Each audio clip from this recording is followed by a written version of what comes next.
بنگلے کے وسیع ہال میں بڑی میز کے گرد تمام مرد حضرات بیٹھے ہوئے تھے۔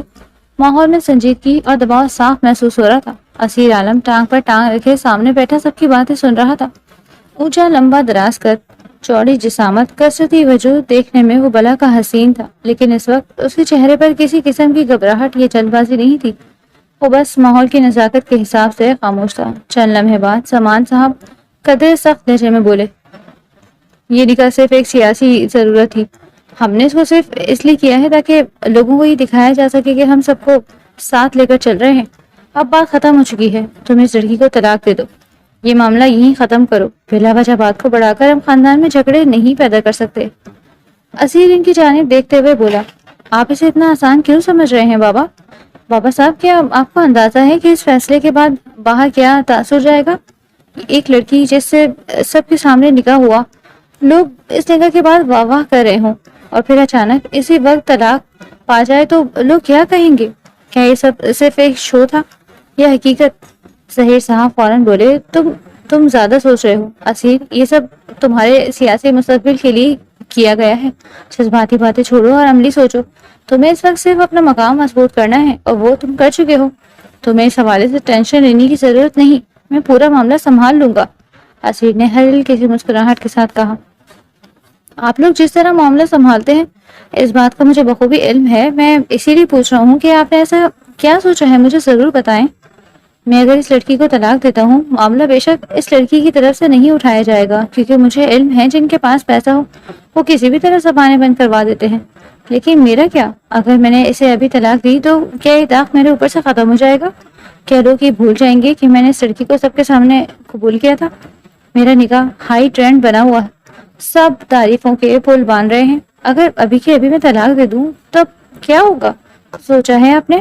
سامان صاحب نے میز پر ہاتھ رکھتے ہوئے کہا، یہ صرف تمہاری سوچ ہے اسیر، بات کو سمجھو۔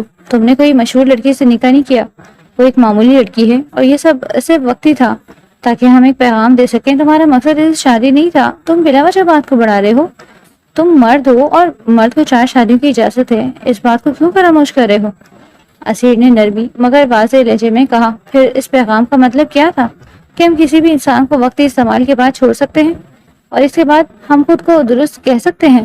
کمرے میں چند لمحوں کے لیے خاموشی چھا گئی۔ اس نے ذوالفقار صاحب کی طرف دیکھا جو سنجیدگی سے بیٹھے تھے، انہیں دیکھتے ہوئے بولا، اور پھوپھا صاحب، میں آپ سے سیدھا سوال کرتا ہوں، کیا آپ اپنی بیٹی کی شادی ایک ایسے شخص سے کرنا چاہیں گے جس کا نکاح پہلے ہی سب کے سامنے ہو چکا ہو اور پھر اسے فوراً ختم بھی کروا دیا جائے؟ کیا آپ ایسے انسان پر یقین کر لیں گے؟ دراصل یہ میٹنگ ان کی وجہ سے ہی بٹھائی گئی تھی۔ ان کی بیٹی شائنہ اسیر کی بچپن کی منگ تھی، اور وہ اپنی بیٹی کی آنکھوں میں آنسو دیکھ کر ہی یہاں آئے تھے۔ ذوالفقار صاحب نے اس کی بات سنی مگر کوئی جواب نہیں دیا۔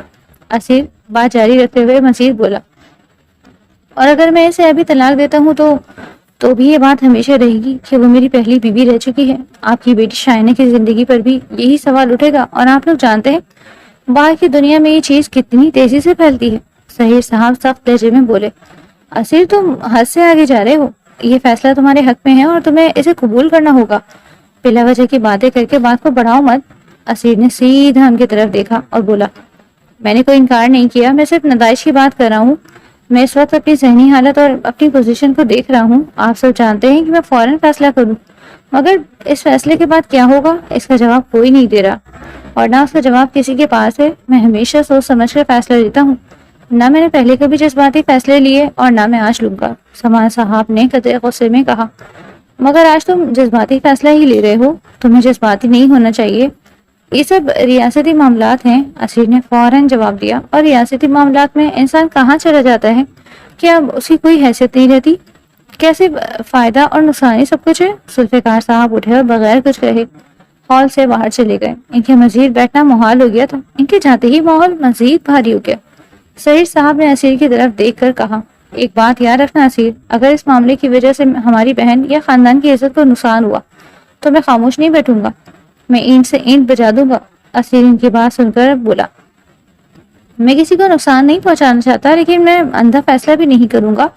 اگر آپ لوگ چاہتے ہیں کہ میں سب کو ختم کر دوں تو مجھے وقت دیں، میں بھی کسی دباؤ میں فیصلہ نہیں کروں گا۔ سامان صاحب سخت لہجے میں بولے، تو تم سمجھتے کیوں نہیں؟ وقت نہیں ہے اسیر، یہ معاملہ میڈیا اور سیاست دونوں میں جا چکا ہے۔ اب تمہارے ایک قدم سے سب کچھ طے ہوگا۔ اسیر کھڑا ہوا اور بولا، پھر آپ سب کو بھی یہ سمجھنا ہوگا کہ ایک قدم صرف میرے نہیں آپ سب کے بھی ہوں گے، اور اس قدم کے بعد ذمہ داری صرف میری نہیں رہے گی۔ اس نے ایک نظر سب پر ڈالی اور مزید بولا، میں ابھی کوئی فیصلہ نہیں کر رہا اور اس معاملے کو فی الحال روک رہا ہوں۔ یہ کہہ کر وہ ہال سے باہر چلا گیا۔ اس کے جانے کے بعد ظہیر صاحب زمان صاحب کی طرف دیکھ کر بولے، اگر اس نے دیر کی تو سب کچھ ہاتھ سے نکل جائے گا، ہمیں اسے ابھی قائل کرنا ہوگا ورنہ یہ معاملہ ہمارے کنٹرول سے باہر جائے گا۔ سیاسی معاملات کے ساتھ ساتھ ہمیں کاروبار بھی دیکھنا ہے۔ ذوالفقار اپنی بیٹی کے لیے پاگل ہے، اگر اسیر نے وقت پر فیصلہ نہ لیا تو سب کچھ ریت کی مانند پھسل جائے گا۔ جبکہ زمان صاحب گہری سوچ میں ڈوب گئے۔ ان کے بیٹے نے کوئی بھی فیصلہ دینے سے انکار کر دیا تھا اور یہی بات انہیں پریشان کر رہی تھی۔ جبکہ دوسری جانب وہ 18 سالہ لڑکی جو کچھ دیر پہلے ایک شخص کے نکاح میں گئی تھی، وہ جائے نماز پر بیٹھی آنکھیں بند کیے دعا مانگ رہی تھی۔ ہونٹ آہستہ آہستہ حرکت کر رہے تھے۔ دیکھنے میں وہ کسی معصوم فرشتے سے کم نہیں تھی، وہ دعاؤں میں مگن تھی۔ جب اسی لمحے صحن میں آنے والی سخت آواز اندر تک آئی۔ سلمہ بھابی تیز لہجے میں بولی، یہ کیا بات ہوئی؟ ان لوگوں کے پیسے دے کر منہ بند کروا دینا؟ اب یہ سوغات ساری زندگی ہمارے سر پر رہے گی کیا؟ کاشف اس کا بڑا بھائی فوراً بولا، تمہیں اتنا غصہ کیوں آ رہا ہے؟ وہ لوگ اپنا معاملہ سلجھا رہے ہیں، ہمیں صرف خاموش رہنا ہے تاکہ موٹی رقم وقتاً فوقتاً ملتی رہے۔ وہ جل کر بولی، سلجھا رہے ہیں یا ہمیں خرید رہے ہیں؟ تمہیں اندازہ ہے 2 لاکھ دے کر چلے گئے اور کہہ گئے ہیں بات باہر نہیں نکلنی چاہیے؟ کاشف نے کرسی کھسکاتے ہوئے کہا، یہ باتیں آہستہ کرو، اگر کسی نے سن لیا تو مسئلہ بن جائے گا۔ وہ ایک بار پھر بھڑک کر بولی، مسئلہ تو پہلے ہی بن چکا ہے، لڑکی یہاں بیٹھی ہے اور اس کا نکاح ایسے آدمی سے ہو چکا ہے جس کے بارے میں ہمیں بھی پوری حقیقت نہیں بتائی گئی کہ وہ اس کو رکھے گا یا چھوڑ دیں گے۔ کاشف اب جھنجھلا کر بولا، فی الحال سوائے انتظار کے ہمارے پاس کچھ نہیں، نکاح ہو چکا ہے تو اب ہمیں سمجھداری سے فیصلہ لینا ہوگا۔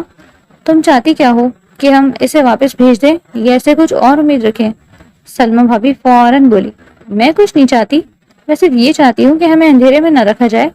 پہلے کہا گیا تھا کہ نکاح ختم ہو جائے گا اور معاملہ بند ہو جائے گا، اب پیسے دے کر ہمیں خاموش کروایا جا رہا ہے، یہ کیسا انصاف ہے؟ آخر وہ کرنا کیا چاہ رہے ہیں؟ کاشف نے ہنستے ہوئے کہا، انصاف کی بات نہ کرو، اس وقت جو ہو رہا ہے وہ سب کے فائدے میں ہے۔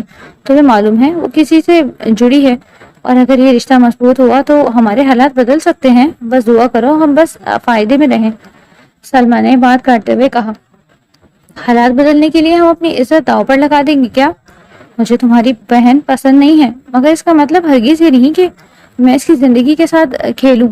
کاشف نرم لہجہ اختیار کرتے ہوئے بولا، دیکھو جذباتی مت ہو، ہمیں عملی بات کرنی ہے۔ اگر یہ رشتہ قائم رہتا ہے تو ہمیں فائدہ ہے، اگر ختم ہوتا ہے تو ہمیں نقصان ہے۔ تم خود سوچو، 2 لاکھ روپے بھی آئے ہیں اور معاملہ وقتی طور پر بند ہے، اس سے بہتر کیا ہو سکتا ہے؟ وہ چڑھ کر بولی تھی، تمہیں صرف پیسہ نظر آ رہا ہے لیکن اس لڑکی کی زندگی نہیں، وہ اندر بیٹھی ہے اور سب کچھ سن رہی ہے، یہ مت بھولو کہ ہماری بھی بیٹی ہے۔ جبکہ وہ بولا، وہ کچھ نہیں سن رہی، تم زیادہ سوچ رہی ہو۔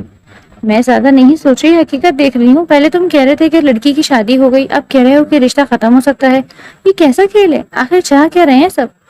کاشف کچھ لمحہ خاموش رہا اور پھر بولا، بس اب اس بات کو زیادہ نہ کھینچو، اور رہی انسانیت کی بات، وہ اپنی جگہ ہے اور معاملات اپنی جگہ۔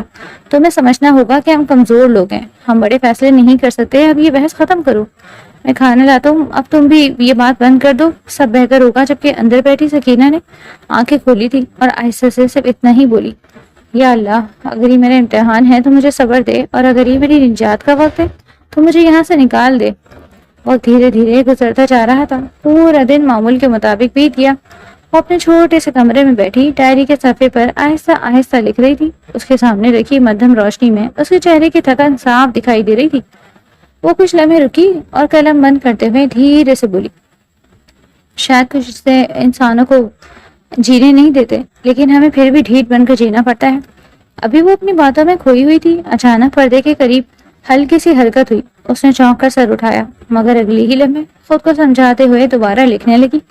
اسے لگا شاید وہم ہوگا، لیکن پھر کھڑکی پر ہلکے دستک ہوئی، اس کے ہاتھ سے قلم چھوٹ گیا۔ وہ گھبرا کر فوراً کھڑی ہوئی اور بے چینی سے بولی، کون ہے؟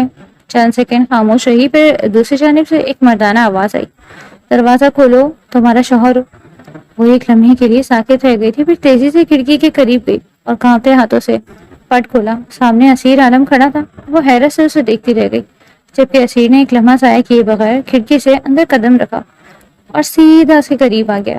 وہ کچھ بولنے ہی والی تھی کہ اسیر نے اس کی کمر پکڑ کر اسے اپنی طرف کھینچ لیا۔ دونوں کی سانسیں ایک دوسرے کے چہرے پر محسوس ہو رہی تھی۔ وہ دھیمی آواز میں بولا، کیا ارادہ ہے، میرے ساتھ بھاگو گی؟ وہ بے یقینی سے اسے دیکھتے ہوئے بولی، آپ ہی کیا کر رہے ہیں اور میں آپ کے ساتھ کیوں بھاگوں گی؟ اسیر نے ہلکے سے مسکراہٹ کے ساتھ کہا، شوہر کے ساتھ نہیں بھاگو گی تو پھر کس کے ساتھ جانے کا ارادہ ہے؟ میں تمہیں لینے آیا ہوں۔ وہ اس کے چہرے کو دیکھتی رہی، جیسے سمجھنے کی کوشش کر رہی ہو کہ یہ سب حقیقت ہے یا نہیں۔ پھر آہستہ سے بولی، آپ کو اندازہ ہے اگر کسی نے دیکھ لیا تو کیا ہوگا؟ اسیر نے فوراً جواب دیا، مجھے کسی سے فرق نہیں پڑتا اور تمہیں بھی اب نہیں پڑنا چاہیے۔ وہ خاموش رہی تو اسیر دوبارہ بولا، تم جانتی ہو یہاں رہ کر تمہیں کیا ملے گا؟ روز کی باتیں، روز کی ذلت اور ہر وقت یہ احساس کہ تم کسی پر بوجھ ہو۔ میرے ساتھ چلو، کم از کم سکون سے جیو گی۔ مجھے تمہارے تمام تر حالات کا علم ہے، اسی لیے میں تمہیں لینے آیا ہوں۔ وہ اس کی آنکھوں میں دیکھتے ہوئے بولی، اور لوگ کیا کہیں گے؟ سب یہی کہیں گے کہ میں رات کے اندھیرے میں ایک مرد کے ساتھ بھاگ گئی۔ اسیر نے سنجیدگی سے کہا، لوگ کل بھی بول رہے تھے، آنے والے کل میں بھی بولیں گے۔ اگر تم نے ہر فیصلہ ان کے حساب سے کرنا ہے تو پھر تم کبھی اپنی زندگی نہیں جی سکو گی۔ اس نے نظریں جھکا لی۔ اسیر نے آہستہ سے کہا، آج پہلی بار اپنے لیے فیصلہ کرو، میرے لیے نہیں، صرف اپنے لیے۔ وہ چند لمحے خاموش رہی، پھر آہستہ سے بولی، کہاں لے کے جائیں گے مجھے؟ اسیر نے فوراً جواب دیا، ایسی جگہ جہاں تمہیں ہر وقت خوف میں نہ جینا پڑے۔ وہ اس کی بات سن کر کچھ دیر اسے دیکھتی رہی، پھر دھیمی آواز میں بولی، وہاں آپ ہوں گے؟ اسیر نے سر ہاں میں ہلایا تو اس کے ہونٹوں پر کمزور سی مسکراہٹ آئی، تو بولی، پھر تو میں جہنم جانے کے لیے بھی تیار ہوں، کیونکہ مجھے صرف ایک محافظ چاہیے۔ اسیر چند لمحے اسے خاموشی سے دیکھتا رہا، جیسے اس کے الفاظ نے اسے اندر تک خاموش کر دیا ہو۔ پھر اس نے آہستہ سے اس کا ہاتھ پکڑا اور بولا، چلو یہاں مزید ایک لمحہ بھی نہیں رکنا۔ وہ دروازے کی طرف دیکھ کر بولی، اگر کسی نے روک لیا تو؟ اسیر نے بے پرواہی سے کہا، تو میں جواب دے دوں گا، تمہیں کسی کے سامنے وضاحت دینے کی ضرورت نہیں ہے۔ اس نے ایک گہرا سانس لیا، پھر بغیر مزید کچھ پوچھے اس کے ساتھ چل پڑی۔ اسیر پہلے کھڑکی سے باہر نکلا، پھر اس کی طرف ہاتھ بڑھایا۔ وہ ہچکچائی، مگر اگلے ہی لمحے اس کا ہاتھ تھام لیا۔ اسیر نے اسے احتیاط سے نیچے اتارا اور سیدھا گاڑی کی طرف لے گیا۔ وہ خاموشی سے اگلی سیٹ پر بیٹھ گئی۔ اسیر نے دروازہ بند کیا اور ڈرائیونگ سیٹ پر بیٹھتے ہوئے ایک نظر اس کی طرف ڈالی۔ وہ مسلسل اپنے ہاتھوں کو مضبوطی سے پکڑے بیٹھی تھی۔ وہ گاڑی سٹارٹ کرتے ہوئے بولا، ڈرو مت، اب کوئی تمہیں ہاتھ نہیں لگائے گا۔ وہ خاموش رہی، مگر اس کی آنکھوں میں پہلی بار خوف کے ساتھ ساتھ عجیب سا سکون بھی نظر آ رہا تھا۔ جبکہ اسیر گاڑی موڑ کر سیدھا بنگلے کی طرف بڑھ چکا تھا۔ ایک لمبی مسافت طے کر کے گاڑی پورچ میں آ کر ایک جھٹکے سے رکی۔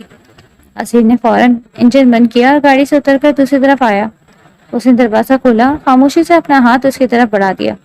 آؤ اندر چلتے ہیں۔ سکینہ نے ڈبڈبائی آنکھوں سے اس کی طرف دیکھا اور گھبرائی ہوئی آواز میں بولی، یہ آپ کا گھر ہے؟ اگر آپ کے بابا یہ چاچو نے مجھے یہاں دیکھ لیا تو وہ مجھے جان سے مار دیں گے۔ وہ لوگ جب بھائی کو پیسے دینے آئے تھے تب انہوں نے مجھے صاف کہا تھا کہ غلطی سے بھی اس گھر کے قریب مت آنا، ورنہ گولی مار دیں گے تمہیں۔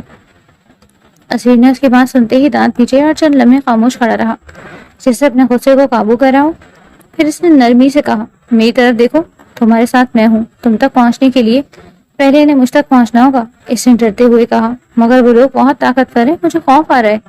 اسیر اس کا ہاتھ پکڑتے ہوئے بولا، میں کمزور نہیں ہوں، آؤ میرے ساتھ۔ سکینہ دھیرے سے گاڑی سے اتری، اس کے قدم واضح طور پر کانپ رہے تھے، جبکہ اسیر مضبوطی سے اس کا ہاتھ تھامے اسے اندر تک لے کر چل پڑا۔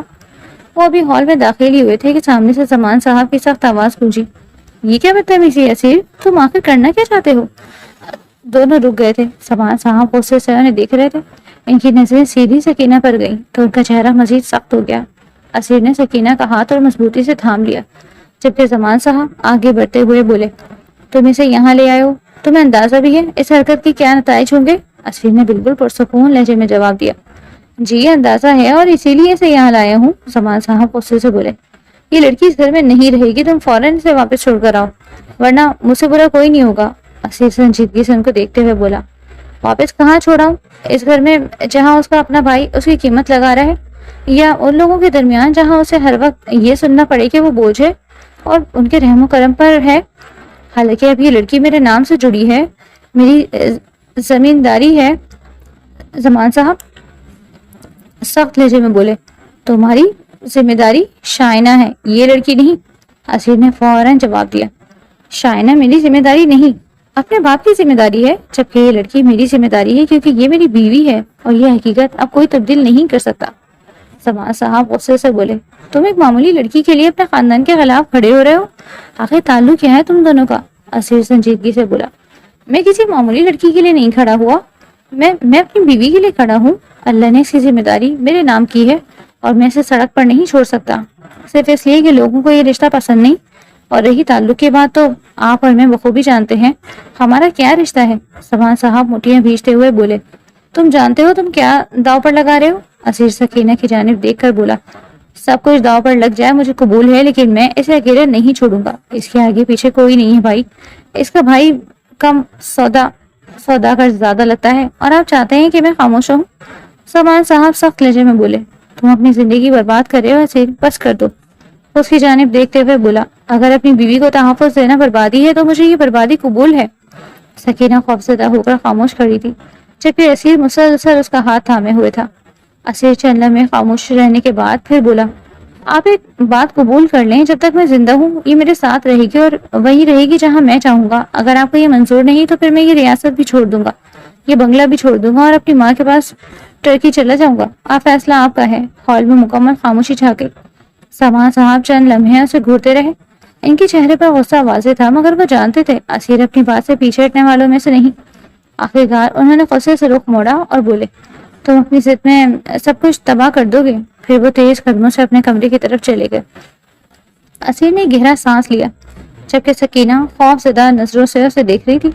اس نے آہستہ سے اس کا ہاتھ دبایا اور بولا، رو مت، اب تمہیں کوئی نہیں کہے گا۔ پھر وہ اسے اپنے ساتھ اوپر بنے پورشن کی طرف لے گیا، جبکہ سکینہ اب بھی بے یقینی سے ارد گرد دیکھ رہی تھی، جیسے اسے یقین ہی نہ آ رہا ہو کہ کوئی پہلی بار اسے لیے سب کے سامنے کھڑا ہو۔ وہ اسے ساتھ لیے اوپر بنے پورشن کے ایک کمرے میں داخل ہوا۔ سکینہ کے قدم اب بھی ہچکچا رہے تھے، جیسے اسے یقین نہ آ رہا ہو کہ وہ واقعی اس جگہ موجود ہے۔ کمرے میں داخل ہوتے ہی اسیر نے آہستہ سے اس کا ہاتھ چھوڑا اور سنجیدہ انداز میں بولا، یہ تمہارا کمرہ ہے، اب سے تم یہیں رہو گی، بلا ضرورت کمرے سے باہر نکلنے کی ضرورت نہیں ہے۔ سکینہ خاموشی سے اس کی بات سن رہی تھی، جبکہ اسیر نے کمرے کے کونے کی طرف اشارہ کرتے ہوئے کہا، وہاں انٹرکام رکھا ہے، اگر کسی چیز کی ضرورت ہو تو وہ استعمال کرنا، ایک ملازمہ ہے نورا، وہی تمہارا انٹرکام اٹھائے گی، جو چاہیے ہوگا تم اسے بتا دینا، کھانا، کپڑے، کتابیں یا کوئی اور چیز، اور چیز جب سب تم تک پہنچ جائے گی تمہیں نیچے جانے کی ضرورت نہیں ہے۔ سکینہ دھیرے سے بولی، اگر کسی نے مجھے یہاں دیکھ لیا تو؟ اسیر ہلکا سا مسکرایا اور بولا، کوئی تمہیں کچھ نہیں کہے گا، اس بات کی فکر اپنے دل سے نکال دو۔ وہ بھی بے یقینی سے اسے دیکھ رہی تھی۔ وہ نرم لہجے میں بولا، کسی بھی چیز سے ڈرنے کی ضرورت نہیں ہے، میں تمہارے ساتھ ہوں، جب تک میں زندہ ہوں کوئی تم تک نہیں پہنچ سکتا۔ سکینہ کی آنکھوں میں نمی اتر آئی، مگر وہ خود کو سنبھالتے ہوئے بولی، میں یہاں نہیں رہ سکتی، آپ کے بابا مجھے کبھی قبول نہیں کریں گے، وہ بہت غصے میں ہیں۔ آج بھی ان کی آنکھوں میں مجھے اپنے لیے نفرت دکھ رہی تھی۔ اس نے سنجیدگی سے اس کی بات سنی، پھر بولا، وہ میرا مسئلہ ہے، تمہارا نہیں۔ انہیں کیسے سنبھالنا ہے یہ مجھے اچھی طرح آتا ہے، تم صرف اپنی زندگی کے بارے میں سوچو۔ سکینہ نے حیرت سے پوچھا، میری زندگی؟ اسیر سر ہلاتے ہوئے کہا، ہاں تمہاری زندگی جو اب تک دوسروں کے فیصلوں کے مطابق چلتی رہی، اب تم وہی کرو گی جو تمہارے لیے بہتر ہوگا۔ سکینہ خاموش کھڑی تھی۔ وہ مزید بولا، کل میں تمہارا ایڈمیشن یہاں کے ٹاپ یونیورسٹی میں کروا رہا ہوں، تم اپنی تعلیم مکمل کرو اور اپنے پاؤں پر کھڑی ہوگی۔ جب تک تم مضبوط نہیں ہو جاتی مجھے سکون نہیں آئے گا۔ سکینہ جیسے یقین نہ آنے والے انداز میں بولی، یونیورسٹی؟ میں نے تو کبھی سوچا بھی نہیں تھا کہ میں دوبارہ پڑھ سکوں گی۔ وہ سنجیدگی سے بولا، سوچ لو، کیونکہ اب تم پڑھو گی بھی اور آگے بڑھو گی بھی۔ وہ اسے مسلسل دیکھتی رہی، پھر دھیمی آواز میں بولی، میں نے ہمیشہ سنا ہے سیاستدان بہت ظالم ہوتے ہیں، بہت برے ہوتے ہیں، وہ صرف اپنے فائدے کے لیے لوگوں کو استعمال کرتے ہیں، مگر آپ ایسے نہیں ہیں۔ اسیر چند لمحے خاموش رہا، پھر آہستہ سے بولا، مجھے نہیں معلوم میں کیسا انسان ہوں، لیکن مجھے ایک بات اچھی طرح معلوم ہے، اگر میرا رب مجھے کسی انسان کی ذمہ داری دے دے تو پھر میں اسے ادھورا نہیں چھوڑتا، اور اللہ نے تمہاری ذمہ داری میرے نام کی ہے، اس لیے اب تم اکیلی نہیں ہو۔ سکینہ کی آنکھوں میں آنسو آ گئے، مگر وہ خاموش رہی۔ اسیر اس کی جانب دیکھتے ہوئے بولا، آپ آرام کرو، تم بہت تھک چکی ہو، اور ہاں ایک بات یاد رکھنا، یہاں تم پر کوئی احسان نہیں ہو رہا ہے، یہ تمہارا حق ہے۔ سکینہ بے اختیار بولی، آپ اتنا سب کیوں کر رہے ہیں، میں تو کوئی بھی نہیں۔ وہ چند لمحہ اس کا معصوم چہرہ دیکھتا رہا اور پھر اسے دیکھتے ہوئے بولا، تم میری ذمہ داری ہو اور میں اپنی ذمہ داری سے بھاگنے والوں میں سے نہیں۔ پھر وہ مڑا اور دروازے کی طرف بڑھ گیا۔ دروازے کے قریب پہنچ کر اس نے ایک بار پھر پلٹ کر اسے دیکھا اور بولا، اگر کسی چیز کی ضرورت ہو تو فوراً بتانا، خود کو اکیلا مت سمجھنا، یہ کہہ کر وہ باہر چلا گیا۔ دروازہ بند ہوتے ہی سکینہ چند لمحے ساکت کھڑی تھی، جیسے ابھی تک سب کچھ سمجھنے کی کوشش کر رہی ہو، پھر آہستہ آہستہ زمین پر بیٹھتی چلی گئی۔ اس کے ہاتھ کانپ رہے تھے، اس نے دونوں ہاتھ دعا کی صورت میں اٹھائے اور آنکھیں بند کر کے بھرائی ہوئی آواز میں بولی، یا اللہ تیرا شکر ہے تو نے میرے نصیب میں آسانی لکھ دی۔ اگر اس شخص کے دل میں میرے لیے محبت نہیں رکھی تو کم از کم یہ احساس ضرور ڈال دیا کہ میں اس کی ذمہ داری ہوں۔ یا اللہ اس احساس کو کبھی ختم نہ ہونے دینا، مجھے اس شخص سے محروم مت کرنا، کیونکہ پہلی بار مجھے ایسا لگ رہا ہے کہ جسے میں کسی پر بوجھ نہیں ہوں۔ رات آہستہ آہستہ گزر گئی۔ اگلے دن کا آغاز نئی امیدوں کے ساتھ ہوا تھا۔ دوپہر 1 بجے گاڑی سڑک پر رواں تھی، جبکہ وہ دونوں پچھلی نشست پر بیٹھے ہوئے تھے۔ اسیر موبائل کان سے لگائے مسلسل کسی بزنس ڈیل پر بات کر رہا تھا۔ اس کا لہجہ سنجیدہ اور پروفیشنل تھا۔ ہاں اگر وہ فائل آج سائن نہیں ہوئی تو پھر میں یہ پروجیکٹ آگے نہیں بڑھاؤں گا، اور ہاں مجھے شام تک فائنل نمبر چاہیے ورنہ ڈیل کینسل، سمجھے؟ یہ کہہ کر اس نے کال بند کی اور چند لمحوں کے لیے آنکھیں موند کر سر سیٹ سے ٹکا دیا۔ سکینہ خاموشی سے اسے دیکھ رہی تھی، جیسے پہلی بار اسے اتنے غور سے دیکھ رہی ہوں۔ اسیر نے اچانک آنکھیں کھول کر اس کی طرف دیکھا تو وہ فوراً گھبرا کر نظریں جھکا گئی۔ اسیر نے ہلکے سے کہا، کیا ہوا، کوئی پریشانی ہے؟ یونیورسٹی پسند نہیں آئی یا پھر کوئی اور سبجیکٹ لینا تھا؟ سکینہ نے فوراً نفی میں سر ہلایا، نہیں نہیں ایسی کوئی بات نہیں ہے، یونیورسٹی بہت اچھی ہے۔ وہ چند لمحے خاموش رہی، پھر ہچکچاتے ہوئے بولی، مگر آپ میرا داخلہ کیوں کروا رہے ہیں؟ اسیر نے بھویں سکیڑتے ہوئے کہا، کیوں تمہیں پڑھنے کا شوق نہیں؟ نہیں ایسا نہیں ہے، مجھے پڑھنے کا بہت شوق ہے، مگر وہاں کی فیس بہت زیادہ ہوگی، میں پہلے ہی آپ کے گھر رہ رہی ہوں اور اب یہ سب بھی۔ اسیر اس کی بات مکمل ہونے سے پہلے ہی بولی، تم میری ذمہ داری ہو، اور اگر تم پر میں اربوں میں خرچ کر دوں وہ کم ہے، اس لیے فضول باتیں سوچنا بند کرو، تمہیں صرف اپنی پڑھائی پہ دھیان دینا ہے۔ سکینہ خاموش ہو گئی۔ اسیر قدرے نرم لہجے میں بولا، اور ہاں رات جو ہوا تھا اس کے لیے میں واقعی شرمندہ ہوں۔ بابا نے جس انداز میں تم سے بات کی وہ غلط تھا، اب دوبارہ ایسا نہیں ہوگا، میری ان سے بات ہو چکی ہے۔ سکینہ فوراً گھبرا گئی اور بولی، پلیز اب اس طرح معذرت مت کریں، آپ پہلے ہی مجھ پر بہت احسان کر رہے ہیں۔ اسیر نے اسے چند لمحے خاموشی سے دیکھا، پھر بولا، ایک بات پوچھوں؟ اس نے آہستہ سے سر ہلایا، ہاں پوچھے۔ چند لمحے خاموش رہا، جیسے الفاظ سن رہا ہو، پھر بولا، تمہارا بھائی واقعی تمہارا سگا بھائی ہے یا پھر تم دونوں کے درمیان ہمیشہ سے ایسا ہی تعلق تھا؟ سکینہ نے فوراً کہا، نہیں بھائی سکے ہیں، پہلے وہ ایسے نہیں تھے، وہ میرا بہت خیال رکھتے تھے، میری ہر چھوٹی بڑی چیز کا دھیان رکھتے تھے، مجھے کبھی محسوس نہیں ہونے دیا کہ ہمارے ماں باپ نہیں۔ اسیر خاموشی سے سنتا رہا، وہ بولتی گئی، لیکن جب سے بھابھی گھر آئی ہیں سب کچھ بدل گیا، پہلے صرف باتیں بدلی، پھر رویہ بدل گیا، اور اب بھائی بھی بدل گئے، اب ان کے لیے ہر چیز میں صرف فائدہ اور نقصان رہ گیا۔ وہ سنجیدگی سے بولا، اور تم نے کبھی اپنے لیے کھڑے ہونے کی کوشش نہیں کی؟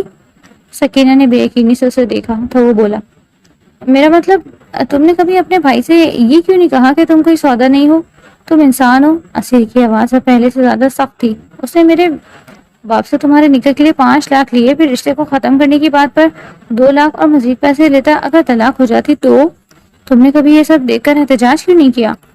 سکینہ کی آنکھوں میں فوراً آنسو بھر آئے، اس نے سر جھکا لیا اور ہونٹ بھینچ لیے۔ اسیر نے اسے روتے دیکھا تو سیدھا ہو کر بیٹھ گیا اور بولا، میرے سامنے کمزور مت ہوا کرو، مجھے کمزور لوگ پسند نہیں ہیں، فوراً آنسو صاف کرو۔ اس نے جلدی جلدی اپنے آنسو صاف کیا اور کانپتی آواز میں بولی، میں بہت بزدل ہوں، مجھے بہت ڈر لگتا ہے بھائی اور بھابھی سے، میں کبھی ان کے سامنے بول نہیں سکی۔ اسیر سنجیدگی سے بولا، مگر اب تمہیں بولنا سیکھنا ہوگا، کیونکہ مجھے بزدل لوگ بھی پسند نہیں، اور میرے ساتھ رہتے ہوئے تمہیں مضبوط بننا پڑے گا۔ سکینہ خاموش رہی تو اسیر نے دوبارہ کہا، دنیا بہت ظالم ہے، اگر تم نے اپنے لیے کھڑا ہونا نہیں سیکھا تو لوگ تمہیں ہمیشہ استعمال کرتے رہیں گے۔ سکینہ نے دھیرے سے کہا، میں کوشش کروں گی جتنا ہو سکے گا۔ وہ سنجیدگی سے بولا، نہیں کوشش نہیں، تمہیں کرنا ہوگا۔ پھر وہ دوبارہ سیٹ سے ٹیک لگا کر بیٹھ گیا، جبکہ سکینہ خاموشی سے سر جھکائے بیٹھی رہی، جیسے پہلی بار کسی نے اسے یہ احساس دلایا ہو کہ وہ واقعی ایک انسان ہے، کوئی چیز نہیں۔ پورا دن معمول کے مطابق بیت گیا تھا، رات کی تاریکی ہر سو پھیل رہی تھی۔ وہ اپنے کمرے میں بیٹھی سامنے رکھی نئی کتابیں دیکھ رہی تھی، جو ابھی کچھ دیر پہلے نورا دے کر گئی تھی، اور جاتے ہوئے بولی تھی، بڑے صاحب نے آپ کے لیے بھیجی ہیں۔ سکینہ نے کتابوں پر ہاتھ پھیرتے ہوئے ہلکی سے مسکراہٹ لبوں پر سجائی، شاید پہلی بار کسی نے اس کی خواہش کو اتنی اہمیت دی تھی۔ وہ ایک کتاب کھول کر پڑھنے لگی ہی تھی کہ اچانک کمرے کا دروازہ زور سے کھلا۔ اس نے چونک کر سر اٹھایا، سامنے زمان صاحب اور سہیر صاحب کھڑے تھے. انہیں دیکھتے ہی وہ فوراً گھبرا کر کھڑی ہوئی اور جلدی سے دوپٹہ سر پر لے لیا. اس کے چہرے پر واضح خوف تھا. وہ کچھ بولنے ہی والی تھی کہ سہیر صاحب نے آگے بڑھتے ہوئے اچانک بندوق اس کی طرف تان دی. تم کیا سمجھتی تھی میرے بھتیجے کو اپنے قابو میں کر کے اس گھر پر راج کرو گی؟ سکینہ کا چہرہ ایک دم سفید پڑ گیا. وہ فوراً نفی میں سر ہلانے لگی مگر آواز نہیں نکل رہی تھی. سہیر صاحب غصے سے بولے, تم جیسی لڑکیاں معصوم بن کر بڑے گھروں میں داخل ہوتی ہیں, پھر آہستہ آہستہ سب کچھ اپنے قبضے میں لینے لگتی ہیں. تم نے سوچا ہوگا اسیر تمہارے پیچھے کھڑا ہے تو اب تم اس خاندان کی بڑی بہو بن جاؤ گی. سمان صاحب سرد لہجے میں بولے, ہم نے یہ نکاح صرف عوام کی ہمدردی لینے کے لیے کیا تھا تاکہ لوگ دیکھیں کہ ہم غریب ذات کے لوگوں کو بھی عزت دیتے ہیں, لیکن ہمیں نہیں معلوم تھا کہ تم ہمارے لیے مصیبت بن جاؤ گی. سکینہ ہاتھ جوڑتے ہوئے کانپتی آواز میں بولی, خدا کے لیے میری بات سن لے. میں یہاں اپنی مرضی سے نہیں آئی. مجھے اسیر صاحب لائے ہیں. میں نے کبھی اس گھر پر حرکت جتانے کی کوشش نہیں کی. سہیر صاحب بندوق اس کی اور قریب کرتے ہوئے بولے, مگر اب تم زندہ نہیں رہو گی, تمہیں ختم کرنا ہی بہتر ہے. نہ تم رہو گی نہ یہ مسئلہ رہے گا. سمان صاحب سخت لہجے میں بولے, سیدھی گولی دل میں مارو تاکہ دوبارہ سانس لینے کی مہلت بھی نہ ملے. سکینہ کی آنکھوں سے آنسو بہنے لگے. وہ دیوار کے ساتھ لگتی چلی گئی اور روتے ہوئے بولی, خدا کے لیے مجھے مت مارے, میں نے کسی کا کچھ نہیں بگاڑا, میں یہاں سے چلی جاؤں گی. ابھی وہ مزید کچھ کہنے ہی والی تھی کہ اچانک کمرے کا دروازہ دوبارہ کھلا. سب کی نظریں دروازے کی طرف اٹھی. سامنے اسیر عالم کھڑا تھا. سکینہ نے جیسے ہی اسے دیکھا اس کے چہرے پر خوف کے ساتھ عجیب سا سکون آیا تھا, مگر اگلے ہی لمحے اس کی آنکھوں کے آگے اندھیرا چھا گیا اور وہ بے ہوش ہو کر نیچے گرنے لگی. اسیر فوراً تیزی سے اس کی طرف بڑھا اور اسے گرنے سے پہلے ہی سنبھال لیا. زمان صاحب اور ظہیر صاحب واضح طور پر پریشان ہو گئے تھے کیونکہ اسیر تو کچھ دیر پہلے دبئی جانے کے لیے ایئرپورٹ روانہ ہوا تھا. اسیر نے سکینہ کو بازو میں تھامے ہوئے غصے سے اپنے باپ اور چاچو کی طرف دیکھا اور چیختے ہوئے بولا, اگر اسے کچھ بھی ہوا تو میں آپ دونوں کو چھوڑوں گا نہیں. اس کی آواز میں ایسا غصہ تھا کہ دونوں چند لمحے خاموش رہے. کیوں پڑ گئے ہیں آپ لوگ ایک معصوم لڑکی کے پیچھے؟ اس نے آپ لوگوں کا کیا بگاڑا ہے؟ زمان صاحب نے جھنجلا کر کہا. تم پاگل ہو چکے اسیر, تمہارا دماغ کام نہیں کرا. تمہیں اندازہ بھی ہے تم کیا کر رہے ہو؟ وہ سخت لہجے میں بولا. مجھے سب اندازہ ہے, یہی وجہ ہے کہ میں واپس آیا ہوں. سمان صاحب حیرانی سے بولے, تم واپس کیوں آئے تھے؟ تم دبئی جا رہے تھے؟ اسیر نے سکینہ کو بستر پر لیٹاتے ہوئے کہا, جانا ہی تھا, مگر جب میری بیوی کے دشمن اسی گھر میں موجود ہوں تو میں اسے اکیلا چھوڑ کر کیسے جا سکتا تھا؟ کمرے میں خاموشی چھا گئی. ظہیر صاحب غصے سے بولے, تم ایک لڑکی کے لیے اپنے خاندان کے خلاف کھڑے ہو. اور وہ ان کی جانب دیکھتے ہوئے بولا, میں اپنی ذمہ داری کے لیے کھڑا رہا, اور اب اگر کسی نے اسے ہاتھ لگانے کی کوشش کی تو میں کسی رشتے کا لحاظ نہیں کروں گا.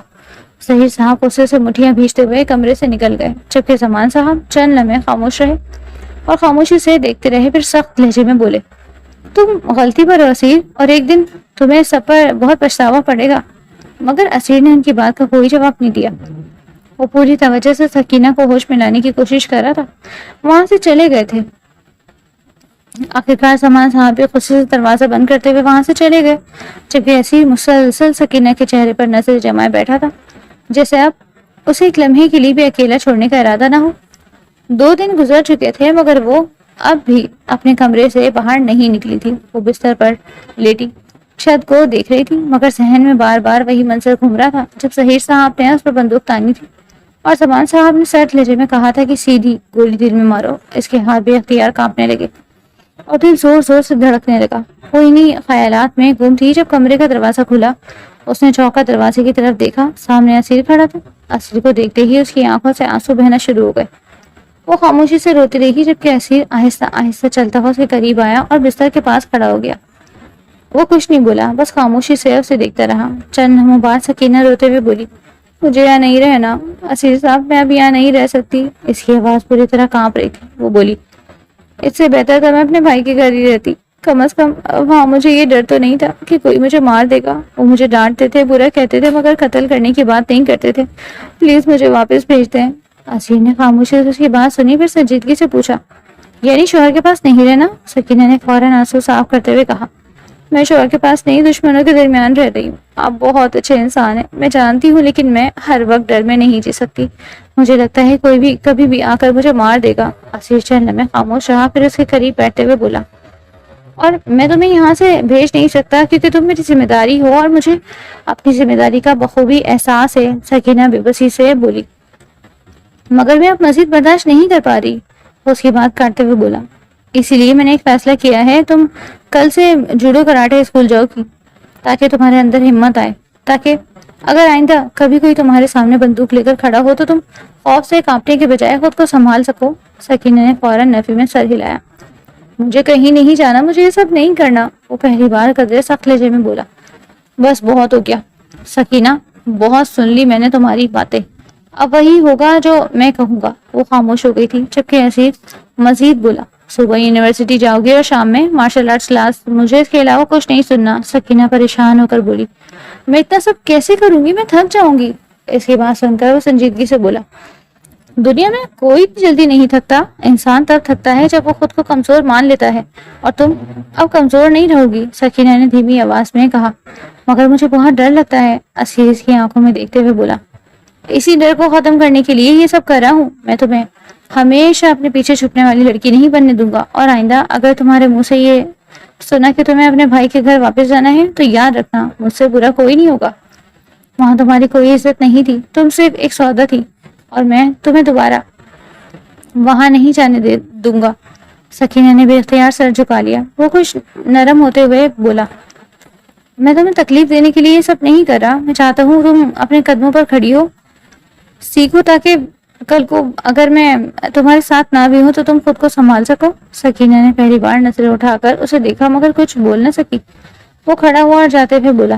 کل صبح تیار ہے نا، ڈرنا بند کرو کیونکہ اب تمہاری زندگی بدلنے والی ہے۔ اس کے بعد وہ کمرے سے نکل گیا جبکہ سکینہ خاموشی سے بیٹھی اپنے ہاتھوں کو دیکھتی رہی، جسے پہلی بار اب اسے احساس ہو رہا ہو کہ شاید اسیر اسے صرف محفوظ نہیں بلکہ مضبوط بھی بنانا چاہتا ہے۔ دن گزرتے جا رہے تھے اور ہفتہ بیت گیا تھا۔ اسے مارشل آرٹس اسکول جوائن کیے پورا ایک ہفتہ گزر چکا تھا، اور اس ایک ہفتے نے اس کی حالت خراب کر دی تھی۔ جسم میں ہر وقت درد رہتا، خاص طور پر ٹانگوں میں اتنی تکلیف ہوتی تھی کہ چلتے ہوئے بھی جان نکلتی محسوس ہوتی۔ ابھی بھی وہ اسکول سے واپس آ کر بستر پر لیٹی ہوئی تھی، خاموشی سے آنسو بہا رہی تھی۔ اس کی ٹانگوں پر شدید درد تھا اور اسے لگ رہا تھا کہ اب وہ مزید یہ سب نہیں کر پائے گی۔ تبھی دروازے پر دستک ہوئی۔ وہ جلدی سے آنسو صاف کر کے سیدھی بیٹھی اور دھیمی آواز میں بولی۔ جی دروازہ کھلا ہے، آ جائیے۔ دروازہ کھلا اور نورا اندر آئی۔ وہ احترام سے سر جھکا کر بولی۔ آپ کو پچھلے باغیچے میں بڑے صاحب بلا رہے ہیں سکینہ؟ سکینہ نے فوراً پوچھا۔ اسیر صاحب؟ نورا نے سر ہلا دیا۔ جی وہی بلا رہے ہیں۔ سکینہ نے تھکے ہوئے انداز میں آنکھیں بند کی۔ وہ اسیر سے سخت ناراض تھی، اسے لگ رہا تھا کہ وہ جان بوجھ کر اسے اتنی مشقت کروا رہا ہے۔ چند لمحے وہ وہیں ویسے ہی بیٹھی رہی، پھر آہستہ سے اٹھ کر آئینے کے سامنے گئی، اپنے بال ٹھیک کیے، چہرہ دھویا اور دوپٹہ درست کر کے نیچے کی طرف چل دی۔ جیسے ہی وہ پچھلے باغیچے میں پہنچی، سامنے اسیر کھانے کی میز پر بیٹھا اس کا انتظار کر رہا تھا۔ میز پر کھانا لگا ہوا تھا۔ اسیر نے اسے آتے دیکھا تو دیکھا سیدھا ہو کر بیٹھ گیا۔ سکینہ قریب آئی اور دھیرے سے سلام کیا۔ السلام علیکم، اسیر نے مختصر انداز میں جواب دیا۔ وعلیکم السلام۔ پھر اسے سامنے والی کرسی کی طرف اشارہ کیا۔ بیٹھو۔ وہ منہ بناتے خاموشی سے بیٹھ گئی۔ اس کے چہرے پر واضح ناراضگی تھی جسے دیکھ کر اسیر کے لبوں پر ہلکی سی مسکراہٹ آ گئی۔ وہ اسے دیکھتے ہوئے بولا۔ کیسی ہو؟ یقیناً آج بھی کھانا چھوڑ چکی ہو؟ سکینہ نے فوراً منہ دوسری طرف کرتے ہوئے کہا۔ مجھے بھوک نہیں ہے۔ اسیر نے صرف سر ہلایا اور خاموشی سے اپنے لیے کھانا نکال کر کھانا شروع کر دیا۔ سکینہ چند لمحے حیرت سے اسے دیکھتی رہی۔ اسے لگا تھا وہ اسے منائے گا، اسے پوچھے گا، مگر وہ تو سکون سے کھانے میں مصروف تھا۔ آخرکار وہ خود روٹھے ہوئے انداز میں بولی۔ میں نے یونیورسٹی میں بھی کچھ نہیں کھایا اور اسکول میں صرف ایک جوس پیا تھا۔ اسیر نے بغیر روکے دیکھے کہا۔ اچھی بات ہے، کھاتی پیتی رہا کرو۔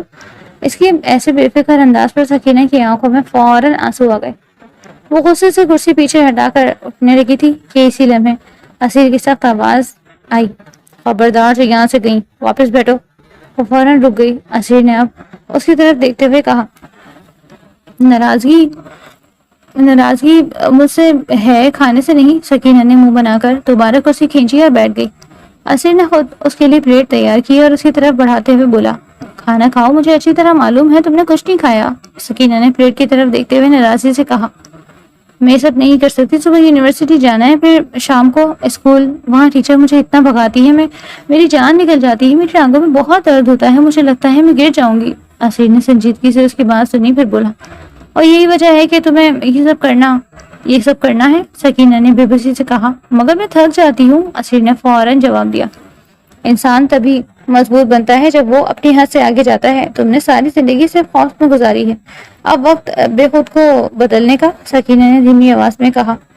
مگر میں پہلے جیسے ہی ٹھیک تھی. اسیر نے پہلی بار سخت نظروں سے اسے دیکھا.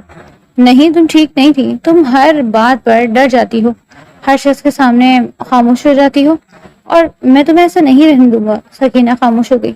جو اسیر نے مزید کہا, میں تمہارے ساتھ نرمی سے رہتا ہوں, اس کا مطلب یہ نہیں کہ مجھے غصہ نہیں آتا. اگر تم ضد کرو گی اور یہ سب چھوڑنے کی بات کرو گی تو پھر یاد رکھنا, مجھ سے برا کوئی نہیں ہوگا. چپ چاپ ہر کام کرو گی جو میں کہوں گا, سمجھی؟ سکینہ نے منہ بسوڑتے ہوئے آہستہ سے سر ہلا دیا. اسیر نے پلٹ کر اس کے قریب کرتے ہوئے کہا, اب کھانا کھاؤ اور بہانے بند کرو. سکینہ نے خاموشی سے کنیوالا توڑا, مگر چہرہ ابھی بھی بنا ہوا تھا, جبکہ اسیر اسے دیکھ کر ہلکا سا مسکرا دیا. پھر خود بھی سکون سے کھانا کھانے لگا, جیسے اسے یقین ہو کہ یہ لڑکی جتنی مرضی ناراض ہو آخرکار اس کی بات مان ہی لی. 2 دن بعد, آج معمول کا دن تھا. وہ صبح یونیورسٹی کے لیے تیار ہو کر اپنے کمرے سے نکلی تھی, ہلکے رنگ کا سوٹ پہنے, دوپٹہ ٹھیک کرتی جیسے ہی سیڑھیاں اتر کر ڈائننگ ہال میں پہنچی, اس کے قدم ایک لمحے کو رک گئے تھے.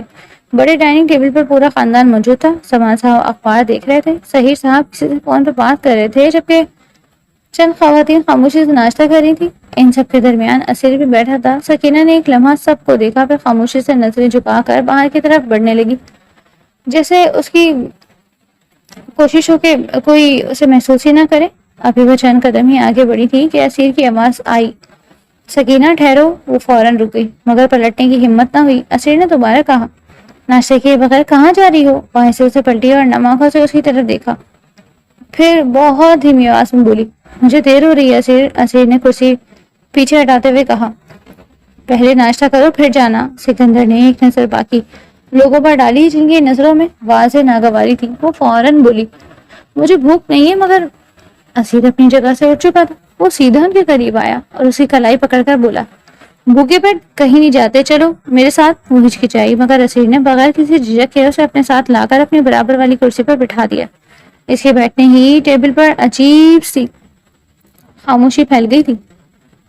اسیر نے ساتھ کھڑی نورا کی طرف دیکھ کر کہا, ناشتہ نکالو سکینہ کے لیے. نورا نے فوراً سر ہلایا, مگر سکینہ کا دل بری طرح دھڑک رہا تھا. اسے محسوس ہو رہا تھا جیسے سب کی نظریں اس پر جمی ہوئی ہیں. اگلے ہی لمحے سبحان صاحب نے اخبار بند کیا اور خاموشی سے اٹھ کر چلے گئے. ان کے بعد سحیر صاحب نے فوری فون جیب میں رکھا اور سخت نظروں سے سکینہ کو دیکھتے ہوئے باہر نکل گئے. پھر ایک ایک کر کے باقی لوگ بھی اپنی نشستوں سے اٹھتے چلے گئے. چند لمحوں میں پورا ڈائننگ ہال تقریباً خالی ہو چکا تھا. سکینہ کا چہرہ شرمندگی سے سرخ ہو گیا. اس نے نم آواز میں کہا, میں نے آپ کو منع کیا تھا. دیکھیں سب لوگ اٹھ کر چلے گئے, پلیز میرے لیے ایسا مت کیا کریں, مجھے بہت برا لگتا ہے. اسیر سکون سے اسے دیکھتا رہا, پھر بولا, تمہیں پتا ہے تمہاری سب سے بڑی کمزوری کیا ہے؟ وہ خاموش رہی. تو اسیر نے خود ہی جواب دیا, تم ہر وقت خود کو دوسروں کی نظروں میں دیکھتی ہو. کسی کے اٹھ کر جانے سے تمہاری عزت کم نہیں ہو جاتی. سکینہ دھیرے سے بولی, مگر وہ لوگ مجھے پسند نہیں کرتے, میری وجہ سے سب نے ناشتہ ادھورا چھوڑ دیا. اسیر فوراً بولا, تو نہ کریں, چھوڑنے دو ادھورا ناشتہ, اس سے کیا فرق پڑتا ہے؟ تم یہاں کسی کی پسند بننے نہیں آئی, تو میری ذمہ داری ہو, اور جب تک تم میری ذمہ داری ہو تب تک تم اسی طرح میرے ساتھ بیٹھ کر کھاؤ گی, پیو گی اور باہر جاؤ گی. سکینہ خاموشی سے اس کی باتیں سنتی رہی, جبکہ نورا اس کے سامنے ناشتہ رکھ چکی تھی. اسیر نے پلیٹ اس کی طرف بڑھاتے ہوئے کہا, کبھی بھی کسی اور کی وجہ سے اپنا حق مت چھوڑو. یہ جگہ تمہاری بھی ہے, اور اگر کوئی تمہارے ساتھ بیٹھنا نہیں چاہتا تو یہ ان کا مسئلہ ہے, تمہارا نہیں. سکینہ دھیمی آواز میں بولی, مگر مجھے عجیب لگتا ہے. اسیر سنجیدگی سے بولا, کیونکہ تم نے ہمیشہ خود کو کم سمجھا ہے, اور اب تمہیں یہ عادت بدلنی ہوگی. جب میں تمہارے ساتھ ہوں تو تمہیں کسی کی پرواہ کرنے کی ضرورت نہیں ہے. لوگ کیا سوچتے ہیں, کیا کہتے ہیں, کون اٹھ کر جا رہا ہے, کون بیٹھا ہوا ہے, ان سب چیزوں سے تمہیں کوئی مطلب نہیں ہونا چاہیے. سکینہ نے بے اختیار اس کی طرف دیکھا. اس کے لہجے میں سختی تھی, مگر اس سختی کے پیچھے عجیب سا تحفظ بھی تھا. وہ خاموشی سے دل میں اللہ کا شکر ادا کرنے لگی تھی کہ اس کی قسمت میں ایسا مرد آیا جو کم از کم اسے تنہا نہیں چھوڑا۔ اسیر نے دوبارہ کہا، آپ خاموشی سے ناشتہ کرو، یونیورسٹی بھی جانا ہے، اور ہاں، عادت چھوڑ کر اٹھنے کی اجازت نہیں ہے۔ اس کی بات پر سکینہ کے لبوں پر ہلکی سی مسکراہٹ اٹھی اور پھر اس نے خاموشی سے ناشتہ کرنا شروع کر دیا، جبکہ اسیر سکون سے اس کے برابر بیٹھا اسے دیکھ رہا تھا، جیسے وہ جانتا ہو کہ اس لڑکی کو دنیا سے پہلے خود اپنے خوف کے خلاف لڑنا سیکھنا ہوگا۔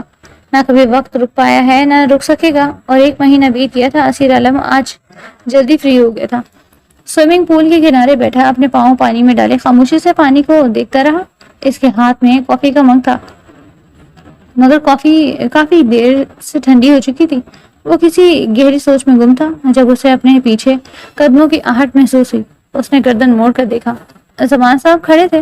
اسیر فوراً سیدھا ہوا اور احترام سے بولا، السلام علیکم بابا زمان صاحب۔ زمان صاحب نے مختصر انداز میں جواب دیا، وعلیکم السلام۔ پھر اس کے قریب آ کر کھڑے ہو گئے اور اسے دیکھتے ہوئے بولے، فرصت مل گئی تمہیں اس لڑکی سے 2 گھڑی دور بیٹھنے کی؟ اسیر ہلکا سا مسکرایا اور مگ ایک طرف رکھتے ہوئے بولا، مجھے اس سے فرصت ہے بابا، میں کون سا اس کے ساتھ پورا دن گھومتا رہتا ہوں؟ زمان صاحب فوراً بولے، جھوٹ مت بولو، مجھے اچھی طرح معلوم ہے، کل بھی تم اس کے ساتھ ریسٹورنٹ میں بیٹھے تھے۔ اسیر ہنستے ہوئے بولا، ارے بابا، کھانا تو وہ کھا رہی تھی، میں صرف کافی پی رہا تھا۔ زمان صاحب نے آنکھیں سکیڑتے ہوئے کہا، ہاں، بہانے بنانا کوئی تم سے سیکھے۔ اسیر نے ہنسی دباتے ہوئے کہا، واقعی بابا، میں اسے کھانا کھلانے کے لیے گیا تھا، اسکول کے بعد وہ بہت تھک جاتی ہے، اوپر سے بھوکی بھی تھی۔ اب اگر میں اسے کھانا کھلانے کے لیے گیا تو اس کا مطلب یہ تو نہیں کہ میں اسے لیے پورے شہر گھوم رہا ہوں۔ زمان صاحب اس کے برابر بیٹھ گئے تھے اور سنجیدگی سے بولے، تم کب تک اس لڑکی کو اپنے سر پر بٹھائے رکھو گے؟ اسیر نے فوراً ان کی طرف دیکھا اور بولا، آپ آخر کیوں اس کے پیچھے پڑتے رہتے ہیں؟ اس نے آپ کو کیا بگاڑا ہے؟ وہ تو کسی سے سیدھی طرح بات بھی نہیں کرتی، ہر وقت ڈری ہوئی رہتی ہے۔ زمان صاحب نے گہرا سانس لیا اور بولے، اور تم کیوں اس کے پیچھے پاگل ہو رہے ہو؟ آخر اس میں ایسا کیا ہے؟ اسیر چند لمحے خاموش رہا، پھر آہستہ سے بولا، اس میں ایسا کچھ نہیں ہے بابا، بس وہ سب سے الگ ہے، ڈری سہمی سی، اپنی دنیا میں گم رہنے والی۔ مجھے لگتا ہے اللہ نے اسے میرے حوالے کیا ہے، اور اب میری ہمت نہیں ہوتی کہ اس کے ساتھ کچھ برا ہونے دوں۔ زمان صاحب خاموشی سے اس کی باتیں سنتے رہے۔ اسیر نے نظریں پانی پر جما کر کہا، جب وہ ڈرتی ہے تو مجھے غصہ آتا ہے، جب وہ روتی ہے تو ایسا لگتا ہے جیسے میرے اندر کچھ ٹوٹ رہا ہو، میں اسے اپنی آنکھوں سے اوجھل نہیں کر سکتا۔ زمان صاحب نے غور سے اسے دیکھا، پھر بولے، اتنی محبت کرتے ہو اسے؟ اسیر بے اختیار مسکرا دیا اور بولا، بابا، محبت کا نہیں پتا، مگر وہ میرے لیے بہت خاص ہے، اس کے آنسو مجھ سے برداشت نہیں ہوتے، کوئی سے کچھ کہہ دے تو ایسا لگتا ہے جیسے مجھے کہا جا رہا ہو۔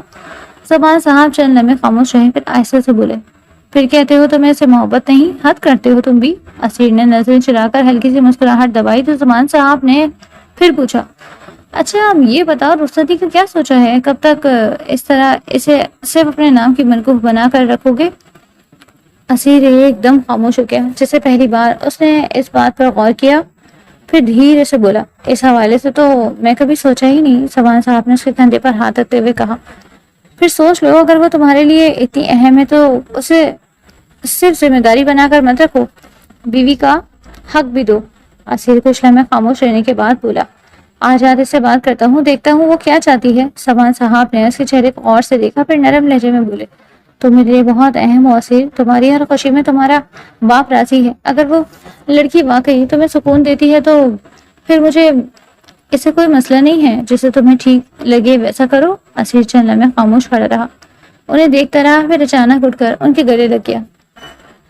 زمان صاحب نے بھی اس کے کندھے پر ہاتھ رکھ دیا۔ وہ بچپن سے اپنی ہر بات اور باپ سے کرتا آیا تھا، اور زمان صاحب اچھی طرح سمجھ چکے تھے کہ ان کا بیٹا اب اس معصوم لڑکی کو صرف ذمہ داری نہیں سمجھتا، اسی لیے انہوں نے ہی دل سے اس بات کو ختم کر دیا تھا، کیونکہ ان کے لیے آخر سب سے زیادہ اہم ان کے بیٹے کا سکون اور خوشی تھی۔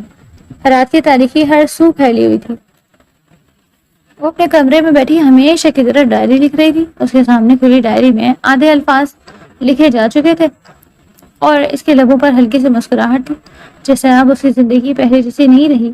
تبھی کمرے کے دروازے پر دستک ہوئی، اس نے چونک کر سر اٹھایا اور اگلے ہی لمحے اسیر اندر داخل ہوا۔ اسے دیکھتے ہی اس نے فوراً ڈائری بند کر دی۔ جبکہ اسیر آہستہ آہستہ چلتا ہوا اس کے قریب آیا۔ وہ کچھ بولنے ہی والی تھی کہ اسیر نے نرمی سے کہا، فری ہو؟ تم سے کچھ بات کرنی ہے؟ اس نے فوراً سر ہلا دیا اور دھیمی آواز میں بولی، آپ کے لیے تو میں ہر وقت فری ہوں۔ اس کی بات سن کر اسیر کے لبوں پر ہلکی سے مسکراہٹ آ گئی۔ پھر وہ اس کے برابر بیٹھ گیا۔ چند لمحے دونوں خاموش رہے، جیسے دونوں اپنے اپنے الفاظ ترتیب دے رہے ہوں۔ آخرکار اسیر نے گہرا سانس لیا اور اس کی طرف دیکھتے ہوئے بولا،